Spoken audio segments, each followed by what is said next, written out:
నమస్తే, సంగీత కిచెన్కి స్వాగతం. ఈరోజు రెసిపీ స్వీట్ షాపుల్లో దొరికే పాపిడి రెసిపీ ఇప్పుడు ఇంట్లోనే ఈజీగా ఎలా తయారు చేసుకోవాలో చూద్దాము. ముందుగా ఒక ప్లేట్ తీసుకొని దానిపైన ఒక స్ట్రైనర్ పెట్టుకొని దాంట్లోకి 3 కప్పుల శనగపిండి వేసుకుంటున్నాను. ఇది గ్రాములలో చూసుకుంటే 250 గ్రాముల శనగపిండి. దీన్ని ఒకసారి జల్లించుకోవాలి. ఇలా జల్లించుకోవడం వలన మనకు పిండి అనేది కొంచెం లూజ్గా అవుతుంది. ఇప్పుడు దీంట్లోకి 1 టీ స్పూను ఓమా ఇలా నలిచి వేసుకోవాలి. అప్పుడే మనకి మంచి ఫ్లేవర్ అనేది వస్తుంది. ఈ ఓమా వేసిన తర్వాత అంతా ఒకసారి కలిపి పక్కన పెట్టుకోవాలి. ఇప్పుడు ఒక మిక్సీ జార్ తీసుకొని దీంట్లోకి 1/2 కప్పు నూనె పోసుకుందాము. మనం రెగ్యులర్గా ఇంట్లో వాడుకునే నూనెనే నేను ఇక్కడ వాడాను. 1/2 కప్పు నీళ్ళు కూడా పోసేసుకోవాలి. 1/2 టీ స్పూను బేకింగ్ సోడా, మనం బజ్జీలలో వేసుకుంటాం చూడు, ఆ సోడా వేసుకోవాలి. టేస్ట్కి సరిపడా ఉప్పు వేసుకొని ఇదంతా ఒకసారి గ్రైండ్ చేసుకుంటే ఇలా ఉంటుంది చూడండి. ఇప్పుడు ఈ మిశ్రమాన్ని మనము పిండిలో వేసుకొని కలుపుకోవాలి. మనం తీసుకున్న పిండికి ఈ క్వాంటిటీ కరెక్ట్గా సరిపోతుంది. చూడండి, ఇలా నురగగా ఉంటుంది కదా. ఇప్పుడు దీన్నంతా వేసేసుకొని బాగా కలుపుకుంటే మనకు మళ్ళీ పైనుండి నీళ్లు పోయాల్సిన అవసరం ఉండదు. మనం తీసుకున్న శనగపిండికి మనం తీసుకున్న నీళ్ళు, నూనె కరెక్ట్గా సరిపోతుంది. ఇదంతా కలిపిన తర్వాత ఒక 3-4 నిమిషాల పాటు బాగా ఇలా అరచేతితో ఒత్తుతూ ఇలా కలుపుకోవాలి. ఈ రెసిపీని ఒకసారి మీరు ట్రై చేసి చూడండి.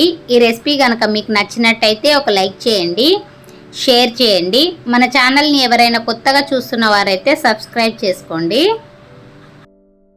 ఈ పిండిని ఇలాగే మెదుపుకుంటూ నేను చూపించిన విధంగా కరెక్ట్గా మనం గనక పిండిని కలుపుకున్నట్టయితే స్వీట్ షాప్లో కొనుక్కుంటే పాపిడీలు ఎలా ఉంటాయో కరెక్ట్గా అలాగే వస్తాయి. చూడండి, మనం ఫస్ట్లో కలుపుకుంటే ఆ పైన క్లిప్ ఇచ్చాను చూడండి, అలా ఉంటుంది. మనం కలుపుతూ ఉంటే పిండి కొంచెం లైట్గా అయ్యి ఇలా గిన్నెకి అతుక్కోకుండా సపరేట్ అవుతుంది. అప్పుడు మనము ఏదైనా మూత పెట్టేసి 5 నిమిషాల పాటు పక్కన పెట్టేసుకోవాలి.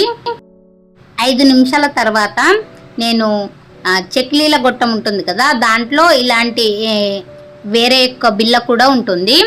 ఈ పాపిడీల బిల్లను తీసుకొని ఈ మషిన్కి అంతా నూనె రాసుకోవాలి.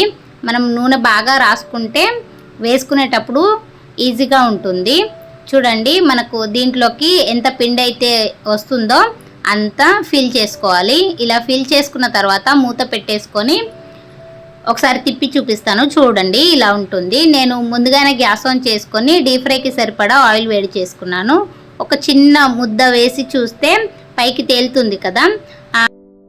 ఇప్పుడు మనము తిప్పుకుంటూ పాపిడీలని వేసుకోవాలి. చూడండి, మనకు కడాయిలా ఎంత పొడవు అయితే పడుతుందో అంత తిప్పుకున్న తర్వాత కట్ చేసి నూనెలో వేసుకోవాలి. ఇలా వేసుకుంటున్నాను చూడండి. ఇవి చాలా తొందరగా ఫ్రై అయిపోతాయి. ఒకవైపు వేగిపోయాయి కదా, ఇంకొక వైపు టర్న్ చేసుకుందాము. ఈ పాపిడీలని మనము చేసి ఎయిర్ టైట్ డబ్బాలో కనుక పెట్టుకున్నట్టయితే వారం 10 రోజుల వరకు ఫ్రెష్గా ఉంటాయి. ఎప్పుడు కావాల్సి వస్తే అప్పుడు తినేయచ్చు. చూడండి, 2 వైపులా మంచి కలర్ వచ్చాయి. ఇప్పుడు మనము ప్లేట్లోకి తీసేసుకుందాము. ఒక గిన్నె పైన స్ట్రైనర్ పెట్టుకొని ఈ పాపిడీలను వేసుకుంటున్నాను. ఏదైనా ఎక్స్ట్రా ఆయిల్ ఉంటే కిందికి దిగిపోతుందని.